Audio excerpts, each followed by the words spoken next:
So let's talk about Lego Masters. Let's talk about the beginning first. This is one of my favorite things about discovering about this show. Crystal, I'll start with you. What's the earliest memory of like your first Lego build where you're like, this is something that I really love to do? I was probably about six. And my dad brought home this big, well, at the time it seemed like a huge bin of Legos. Now I look at it and I was like, but at the time it was so magic because he gave me this big thing and I spent hours and hours in my room just playing and building cities, people, you name it. And I just got hooked. For me, I was probably in my 30s, and my best friend Jen has a Lego city in her basement, and I loved looking at it. So I went and got one of the little mini Millennium Falcons because I'm a huge Star Wars fan too. So I got the little micro figure, put that together, and I was like, well, this is a habit now. Here we go. Can't stop this train. And it just kind of ballooned from there. So what's the conversation like? How do we to come about to say, hey, let's go to Lego Masters, let's try out, let's get the ball rolling on that. What's that conversation like? How does that happen? How did we get there? Chris and I are in the same lug, the Lego user group in Pittsburgh, and we're both big fans of the show, and we've been watching since season one. And it was like, can we do this? Let's apply, give it a try. And I asked her if she would do it with me, and she's I said without yes, hesitation said yes. And here we are, right? The rest is history, right? pretty Uh, much. all right. Let's talk about the conversations leading up to going on the show, right? What's it like? Like, what's the strategy? Did you guys have any? Were you guys gonna just kind of go with the flow type of thing? Crystal, what was that kind of conversation like for you guys? Yeah, I think we both have our strengths. Marcelo's great at storytelling. I have some of the technical ability. So I think we were just going to take our strengths and whatever got thrown at us, just kind of adapt. Because it's one of those things you can prepare, and I encourage everybody to prepare if they want to go on the show. However, once Will comes out and starts throwing those twists at you, you never know what's coming your way. Sorry, Marcel, you talk about being a Star Wars fan. Obviously, first episode. Talk to me about that, like the excitement, the level of that. That's one of the interesting things for the dynamic as a viewer, right? These time limits go by fast because we're watching in a condensed hour. What's it like as a builder? And then even in those moments where like the Star Wars episode, they chop the time and you don't even know what time it is. What's that atmosphere like as you're preparing to make the build and as you're building?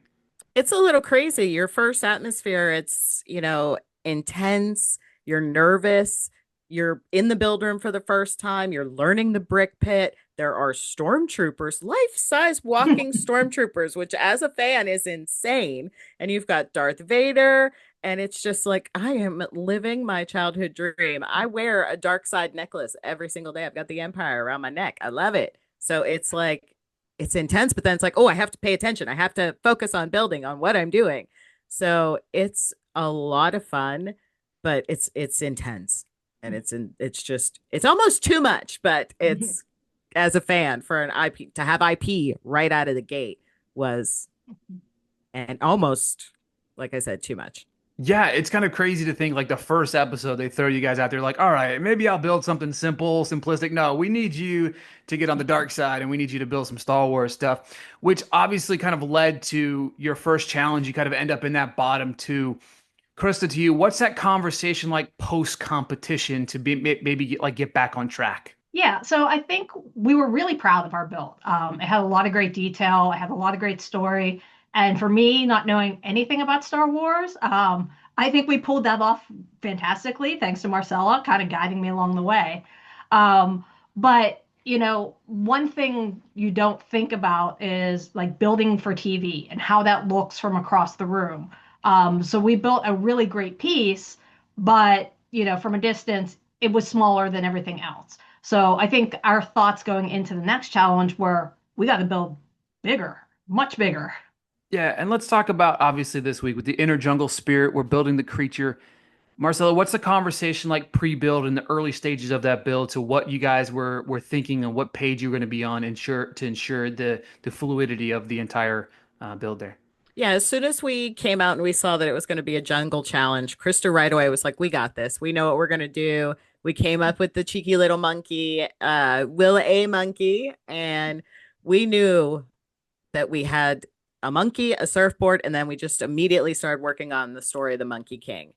Mhm. And I actually love the story of the Monkey King and this whole. I love this challenge so much. I just wish it hadn't gone the way that it did. Yeah, for sure. Because obviously, when you're building this, and you waver kind of back and forth about the possibility of it going down the falls, right?